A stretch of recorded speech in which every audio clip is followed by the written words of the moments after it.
विद्यार्थियों, आज हम पर्रो शीर्ष संगठन या ऑर्गेनाइजेशन ऑफ शूट अपेक्स का अध्ययन करेंगे।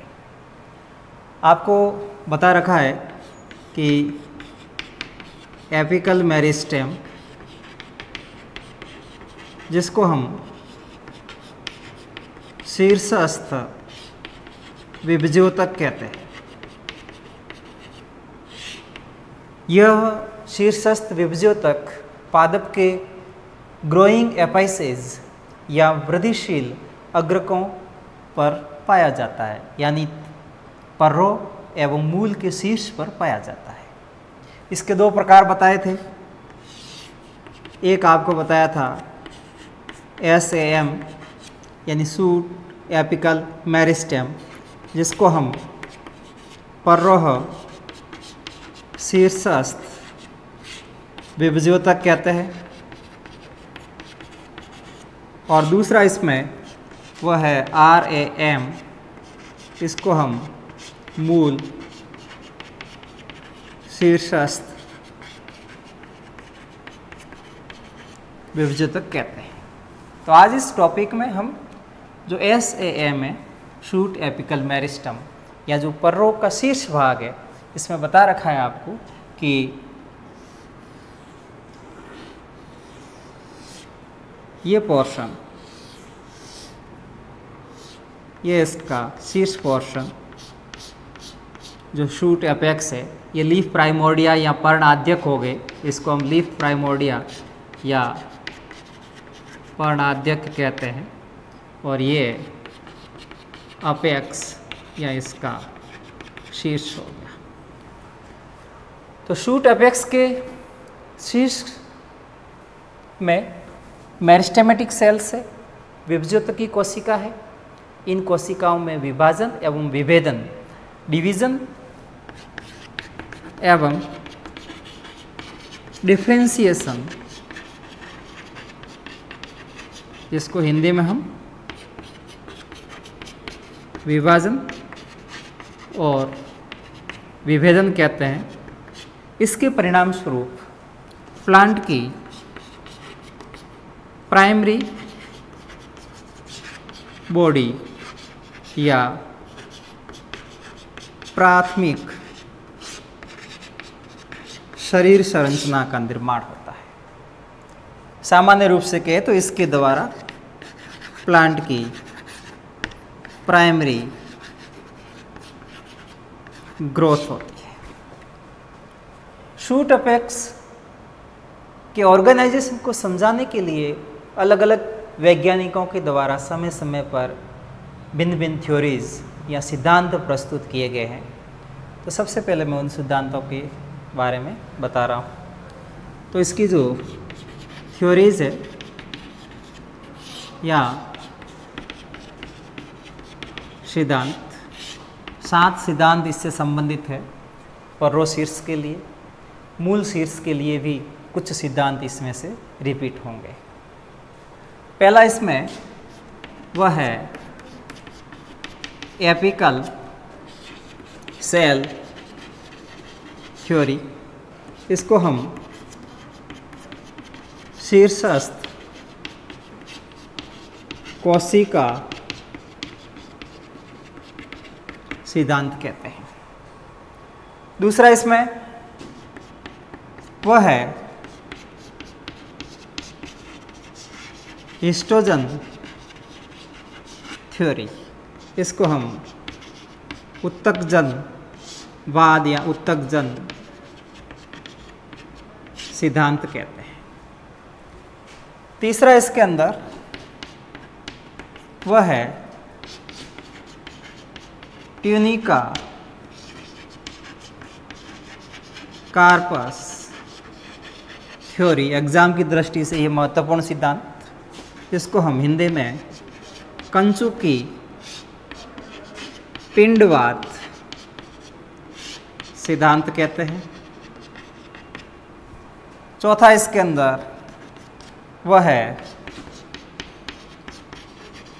हिस्टोजेनिक लेयर थ्योरी या उत्तकजन या उत्तकजनिक परत या स्तर कह दो, स्तर सही है, सिद्धांत। पांचवा इसके अंदर वह है mantle core theory, power core सिद्धांत। छठा इसके अंदर, इसको शॉर्ट में कॉन्सेप्ट ऑफ फ्रेंच स्कूल कहते हैं। फ्रेंच स्कूल का सिद्धांत या फ्रेंच स्कूलवाद, इसमें मेरिस्टम डी अटेंटिव वाला आएगा। और लास्ट इसमें है वह है न्यूमैन्स कॉन्सेप्ट या न्यूमैन सिद्धांत। ये 7 सिद्धांत सूट अपेक्स ऑर्गेनाइजेशन को समझाने के लिए दिए गए हैं। तो सर्वप्रथम हम एपिकल सेल थ्योरी का अध्ययन करेंगे। एपिकल सेल थ्योरी, इसके वैज्ञानिक से संबंधित आपको नाम मिलेगा कार्ल नागेली। कार्ल नागेली ने प्रतिपादित किया, परंतु हम इसकी पिछली हिस्ट्री देखें तो एपिकल सेल थ्योरी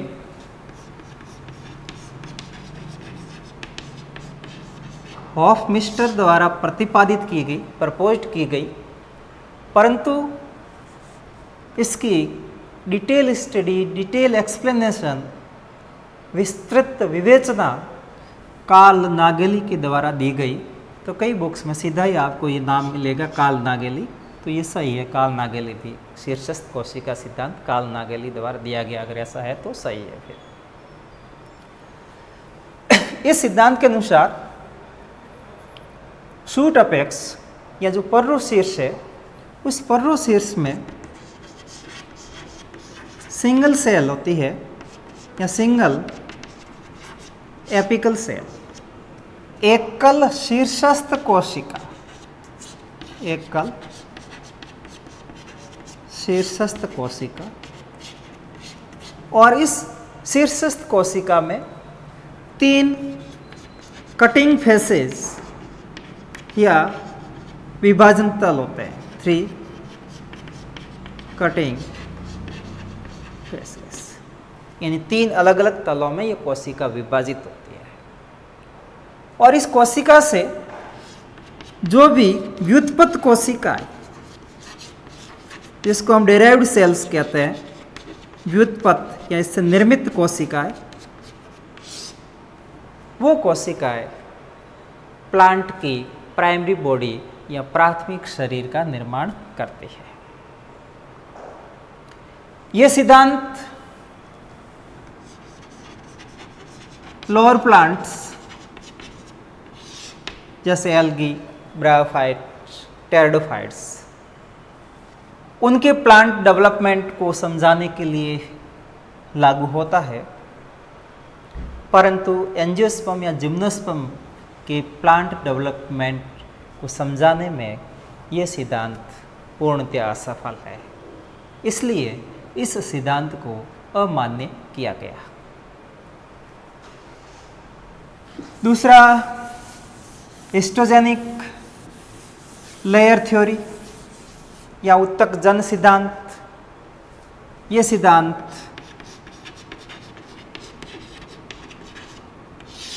आइंस्टीन के द्वारा दिया गया। इस सिद्धांत के अनुसार पर्रो शीर्ष या जो शूट अपेक्स है, उसमें 3 प्रकार के हिस्टोजन्स होते हैं, जिसमें पहला है डर्मेटोजन, जिसको हम त्वचाजन कहते हैं। दूसरा पेरिब्लम, जिसको हम वल्कुटजन कहते हैं, और तीसरा है प्लीरोम या रंभजन। सबसे बाह्य लेयर शूट अपेक्स की डर्मेटोजन है। ये डर्मेटोजन यूनिसीरिएट या एकल स्तरीय होता है। इस परत में केवल एंटीक्लिनल या अपनतक विभाजन होता है, और इसके परिणाम स्वरूप सिंगल लेयर्ड या एकल स्तरीय एपिडर्मिस या बाह्य त्वचा का निर्माण होता है।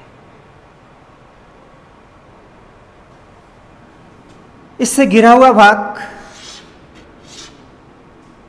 यानी सबसे बाहर डर्मेटोजन, उसके भीतरी तरफ पेरिब्लम या वल्कुटजन होता है।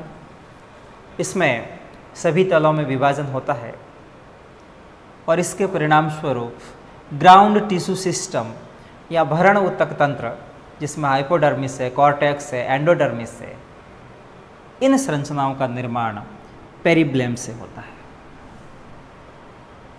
और तीसरा है वह है प्लीरोम या रंभजन, जो केंद्रीय पार्ट इसका हिस्टोजन्स, वो है प्लीरोम या रंभजन, और इसमें डिवीजन और डिफ्रेंसिएशन, विभाजन और विभेदन के परिणाम स्वरूप पेरिसाइकल यानी परिरंभ, वैस्कुलर टिश्यू यानी संबंध ऊतक, और पिथ यानी मज्जा का निर्माण होता है इस प्लीरोम या रंभजन के द्वारा।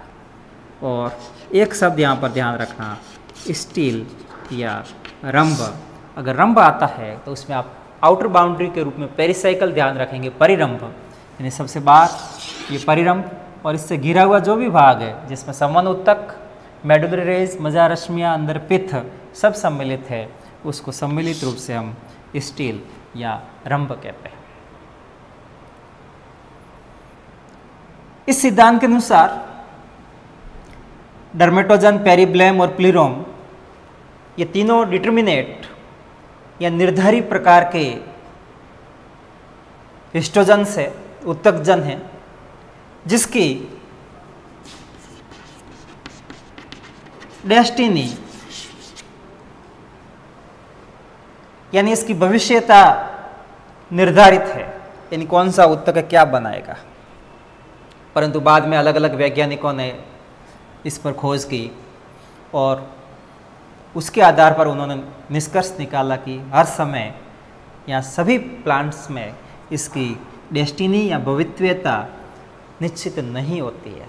कई बार जो प्लीरोम है इससे कॉर्टेक्स का निर्माण हो सकता है, कई बार पेरिब्लम है इससे वैस्कुलर टिश्यू का निर्माण हो जाता है। और उन्होंने बताया कि इन तीन परतों में कोई निश्चित बाउंड्री या निश्चित सीमा नहीं होती है, अलग अलग बाउंड्री के रूप में इसको हम नहीं बांट सकते हैं, डर्मेटोजन, पेरिब्लम एवं प्लीरोम को। फिर आगे तीसरा सिद्धांत वह है ट्यूनिका कार्पस थ्योरी, या इसको हम कंचुकी पिंडवाद सिद्धांत कहते हैं।